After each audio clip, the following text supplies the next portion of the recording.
What is a red pill? Have you heard there's always been red pilled or you're going to get red pilled? This is one of my red pill moments, and we have an update on both of them. The red pill, it's a reference to the movie The Matrix. It's been a long time since I've seen The Matrix. But Neo is given the choice. He can take the blue pill and continue living in the simulation and not, just, it's very comfortable. The simulation is very comfortable, very easy, right? Or he can take the red pill and wake up to reality, right? And live in the true world. And which does he choose, the blue pill or the red pill?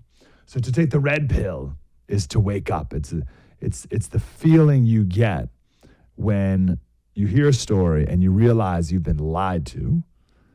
You don't like it. Some people like to be lied to. Right? So, like sometimes you want to hear lies, so maybe it doesn't feel bad when you get lied to. But red pilled is when you realize you've been lied to, you don't like it, and then the scales fall from your eyes, and now you're woke. But like awake, like a real, I wouldn't mind taking back the term woke.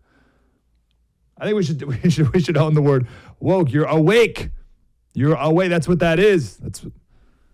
Unfortunately, born again is already taken. Maybe we can take back woke though. All right, but I want to share two such stories, and then we'll give a bonus third one as a little kicker at the end. One of my favorite stories from years ago, it started in 2021, was the discovery of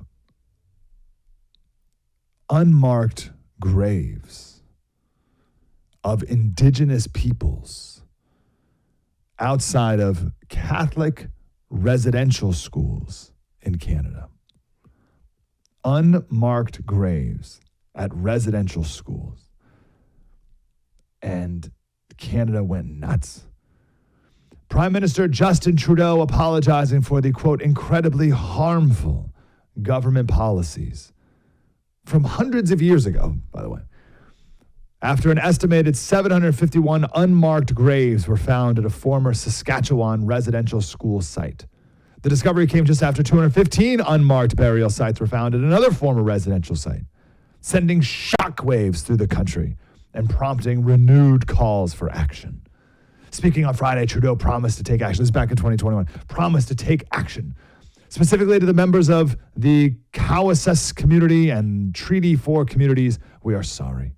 It's something that we cannot undo in the past, but we can pledge ourselves every day to fix in the present and into the future. From the outrage,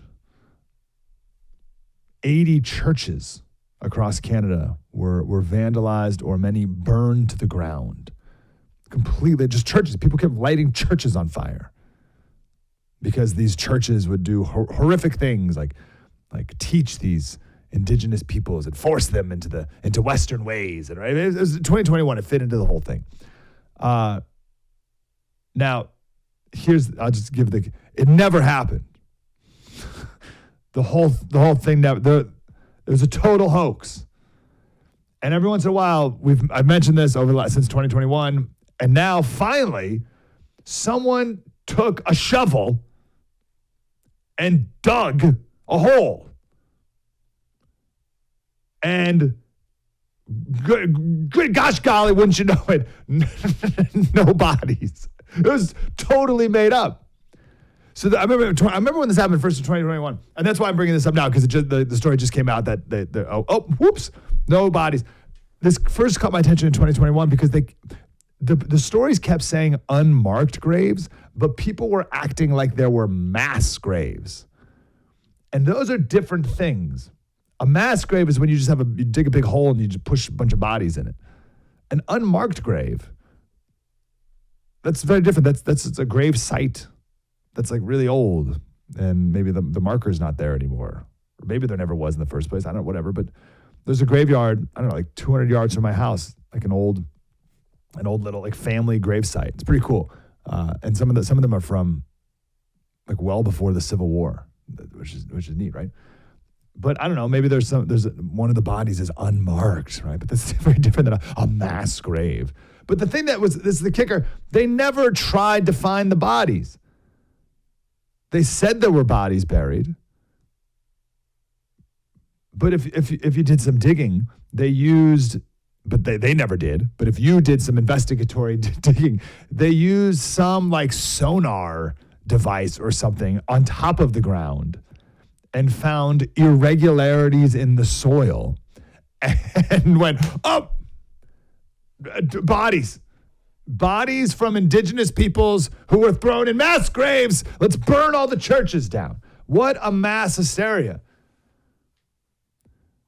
The government's response included lowering the Peace Tower flag for 161 days, allocating $3.1 million for the National Residential School Student Death Registrar, and earmarking $238 million for the Residential Schools Missing Children Community Support Fund. What does that?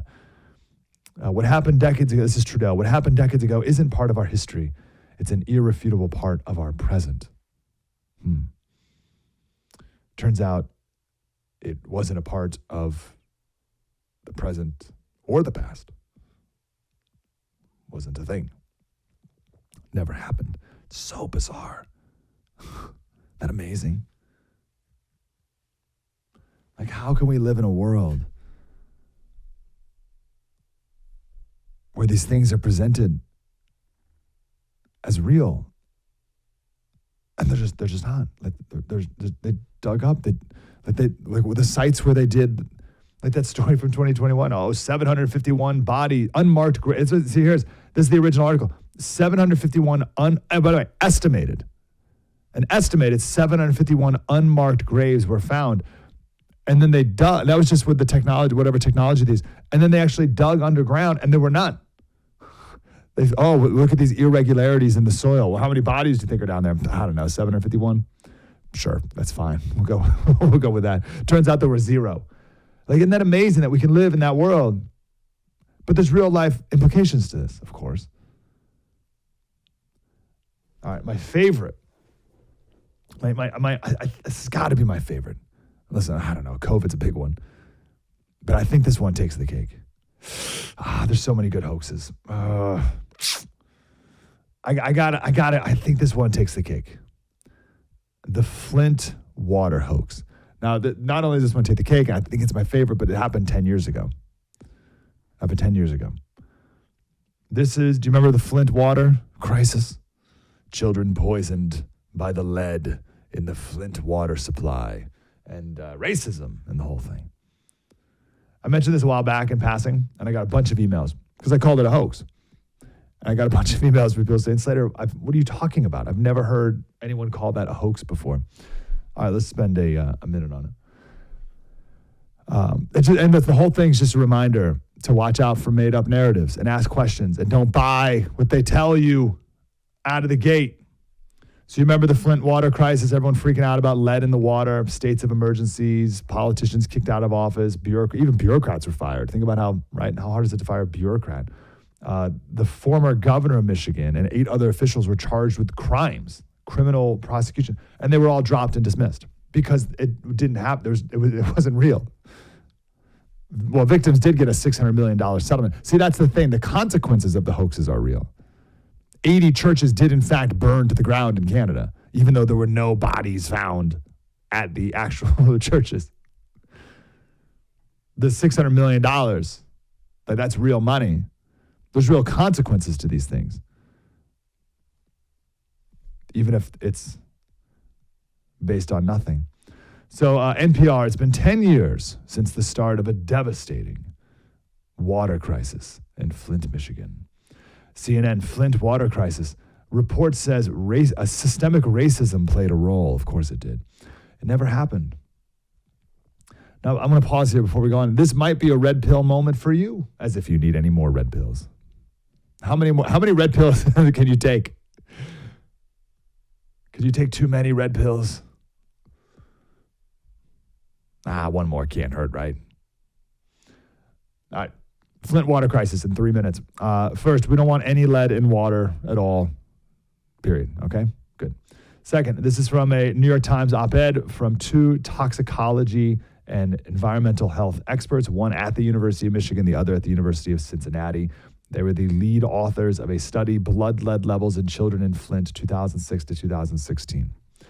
The very short of the story is it's all relative, but you were never given this context. In the mid-1970s, the average American child, not Flint, American child, under the age of 5, had a blood lead level of 14 micrograms per deciliter. We'll just go with 14 units, whatever a unit is, right? 14. The average child under the age of 5 had 14 units of lead in their blood, right? 14 micrograms per deciliter. The good news is that by 2014, that had fallen dramatically to 0.84. So in the mid-70s, perhaps when you grew up, were you under the age of 5 in the mid-70s?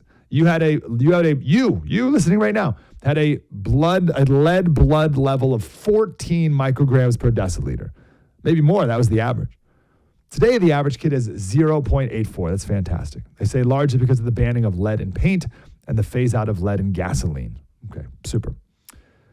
The Center for Disease Control and Prevention now considers a blood lead level in children of 5 to be a reference level. So 5 is your it's not your freak out level. That's just that's we should look at this. This measure is intended to identify children at higher risk and set off community-wide prevention activities, okay? It does not suggest that a child needs medical treatment if you're at 5. Remember, the average kid, in the 70s, the average kid was 14. And now our level is, we're going to say, all right, the average is 0.8. But we're going to say, all right, 5 is like a level that we should kind of keep an eye on. Even though average not long ago was 14, we'll say 5, all right? It does not suggest a child needs medical treatment. In fact, the CDC recommends medical treatment only for blood lead levels above 45 micrograms per deciliter. Whoa. Not a single child in Flint tested this high. This was a surprise for several visiting celebrities who requested a visit to the lead ward of the local children's hospital. After Flint's water was switched from Detroit's municipal system to the Flint River, the annual percentage of children in Flint whose blood lead levels surpassed the reference level, that's just a 5, not the 14 that you had when you were 5 years old, but just a 5, the number of kids in Flint went from 2.2% of kids all the way to a whopping 3.7%. We found that levels did increase after the water switched over in 2014, but only by a modest 0.11 micrograms per decimeter. A similar increase of 0.12 micrograms per deciliter occurred randomly in 2010. So even when they didn't switch the water from one river to the other river, it was just like a natural increase for no reason. It is not possible, statistically speaking, to distinguish the increase that occurred at the height of the contamination crisis from other random variations over the previous decade. All right, here's the key. For comparison, consider the fact that just 20 years ago, nearly 45% of young children in Michigan had blood lead levels above the current reference level of 5, remember? So only 20 years ago, 45% of kids in Michigan had a blood lead level above 5. If we're to be consistent in the labeling of Flint children as poisoned, what are we to make of the average American who was a child in the 1970s or earlier? So 20 years ago, 45% of young kids in Michigan had a blood level above 5. And in Flint, during the crisis, it was 3.